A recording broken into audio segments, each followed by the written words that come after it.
Namaskar, this is Dr. Renita Mazumdar. I'm continuing with my lecture on gender identity development, which is a little bit different from Freud. In my last two lectures, I went over Freud and how he conceives of gender identity development around castration complex, the oral, the anal, and the genital stage when gender identity development happens. The bedrock of gender identity development in Freud is the castration complex. We talked about it. Now, all along the 1920s, there was a huge debate in psychoanalysis that how can the castration complex as a concept explain women's gender identity development. Because women cannot have fear of losing something that they don't possess. And there was no satisfactory answer from the Freudians. The second thing that many women analysts brought up is the libido always male, the libido that goes from the oral to the anal, the life force. And one of Freud's students, Marie Bonaparte, French woman, she said, no, there is a masochistic libido, which is what? Which is very different from the pleasure principle. What is masochism?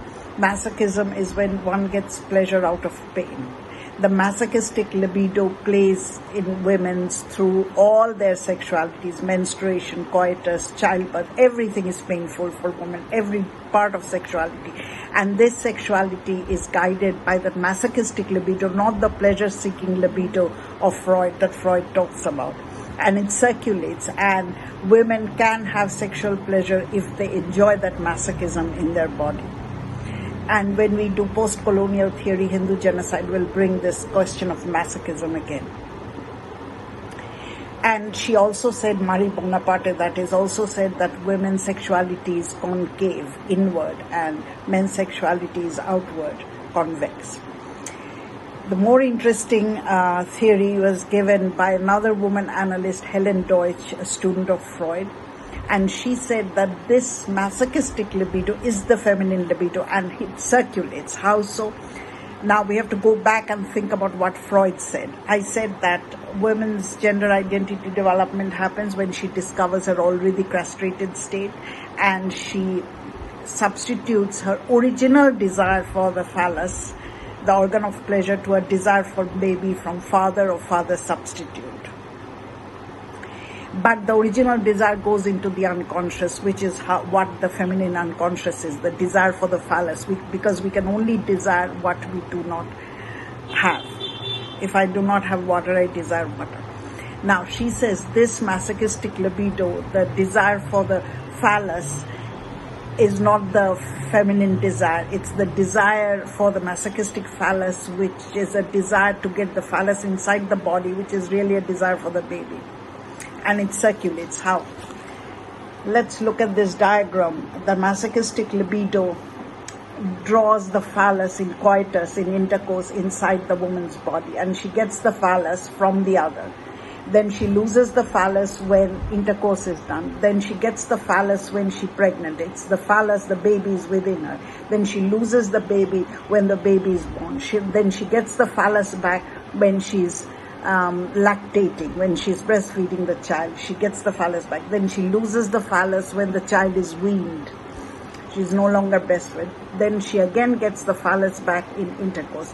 So her whole life cycle is guided by the masochistic libido, which is continuously getting the phallus, losing it, getting the phallus, losing it. Now let's see something what Helen Deutsch has done through this process of circulation of the phallus.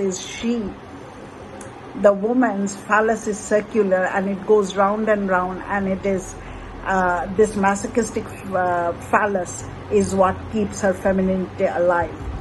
She actually destroys this linear model given by Freud of human development, oral, anal, and so forth. So she gives a circular vision of women's development. Women's time is also circular. And this is very close to some indigenous cultures like the Aztec culture, Mayan culture, Hindu culture, where time is circular, it comes back again and again. That is woman's time.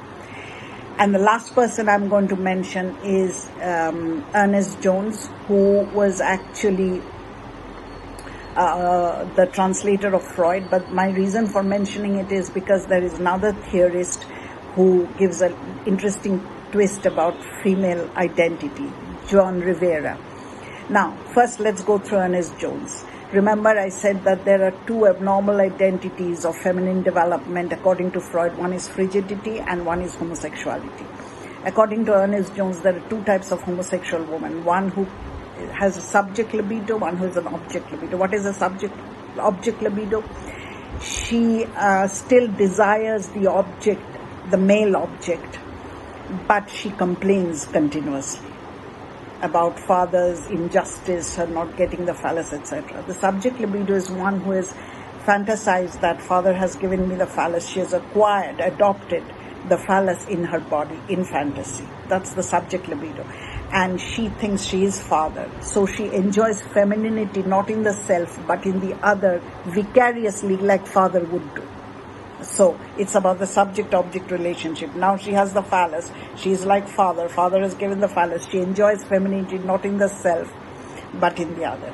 Taking this, Joan Rivera, another of Freud's students, a psychoanalyst, later who migrated to the United States, she was French. She said that femininity is not the desire for the phallus par excellence. It's actually the performance. Femininity is nothing essential. It's the performance of femininity. What is that?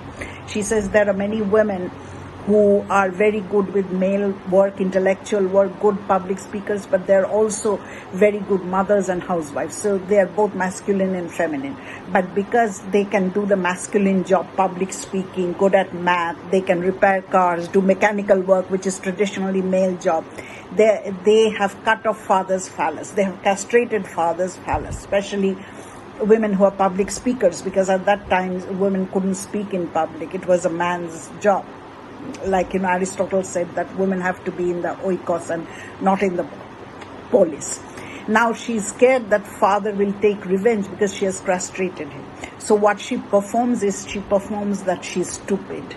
She performs femininity. She is not really feminine. She flirts with father. She pretends she is stupid, and that's how she gets back in a patriarchal, phallocentric society. So femininity is not the desire for the phallus. Femininity is the performance of feminine self, that I'm stupid, I'm lower than you, I don't know anything. But she does. She has stolen the phallus, but she pretends stupidity to get by in society.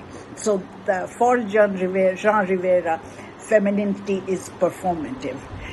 It's not real. She performs stupidity. She performs, coquetry to please fathers and to get by in a patriarchal society. She knows very well that she has taken father's phallus and she can do all the jobs that a man can do.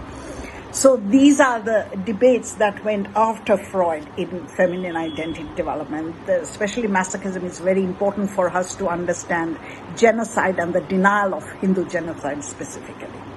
So this lecture for today, I'll continue with this next time. Namaskar.